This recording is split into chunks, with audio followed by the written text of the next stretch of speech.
অতীতে কোনো শীর্ষ বিজেপি নেতাকে আরএসএস এর সদর দফতর নাগপুরে যেতে দেখা যায়নি। নরেন্দ্র মোদী গত রবিবার আরএসএস এর সদর দফতরে গিয়ে সংঘ প্রধান মোহন ভাগবতের সঙ্গে দেখা করে সেই প্রথা ভাঙলেন। কিন্তু কেন এতদিন পর মোদীকে সেই প্রথা ভাঙতে হলো? আরএসএস বয়স এবং সদস্য সংখ্যায় খুবই বড় একটি দল।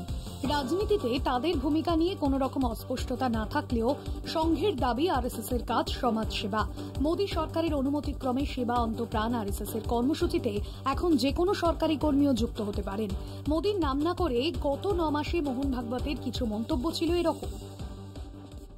2024-এর 10ই জুন ভাগবত নাগপুরে নরেন্দ্র মোদীর নাম না করে বলেছিলেন, প্রকৃত সেবকের কোনো অহংকার থাকে না, সে নিজের নাম করে প্রচার করে না।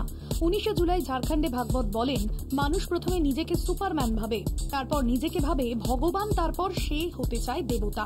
এর কোনো শেষ নেই।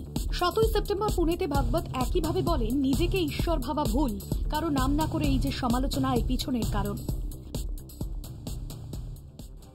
সম্ভবত লোকসভা ভোটের আগে জেপি নাড্ডার করা মন্তব্য, বিজেপির এখন আর আরএসএস এর হাত ধরে হাঁটার প্রয়োজন হয় না। আরএসএস যত না বড়, তার থেকে অনেক বেশি পুলিয়ে পাপিয়ে তাকে দেখিয়ে থাকে বেশ কিছু সংবাদ মাধ্যম। আরএসএস এর যদি এতই ক্ষমতা থাকতো, তাহলে তারা বিজেপিকে কর্ণাটক, তামিলনাড়ু, পশ্চিমবঙ্গেও জিতিয়ে আনতে পারত। বিজেপি ক্ষমতা আসার পরই গত 11 বছরে মোদী সরকারের ছাতার তলায় আরএসএস এর বৃদ্ধি হয়েছে আগের থেকে দ্রুত গতিতে। সব সংগঠনের মতো আরএসএস বিজেপিতেও অন্তর্দ্বন্দ্ব রয়েছে। সেই কারণেই বিজেপির সভাপতি নির্বাচন ক্রমাগত পিছিয়ে যেতে থাকে। কখনো দেখা যায় ভোটে জিতেও মুখ্যমন্ত্রীর নাম ঠিক করতে বিজেপির 20 থেকে 22 দিন পার হয়ে যাচ্ছে।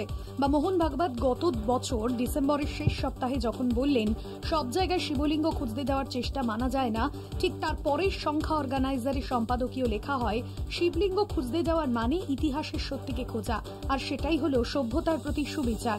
এমন এক পরিস্থিতিতে রাজনৈতিক পর্যবেক্ষকদের মত, মোদীর নাগপুর সফর খুবই গুরুত্বপূর্ণ।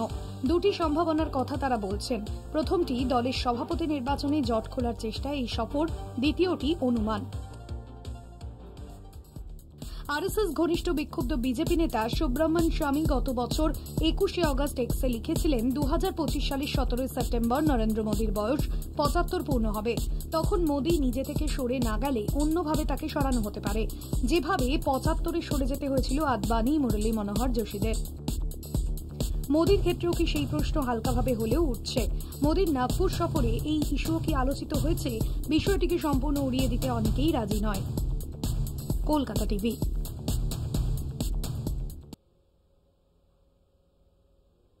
এখন এই পর্যন্তই। দেখতে থাকুন কলকাতা টিভি, রাত দিন 7 দিন।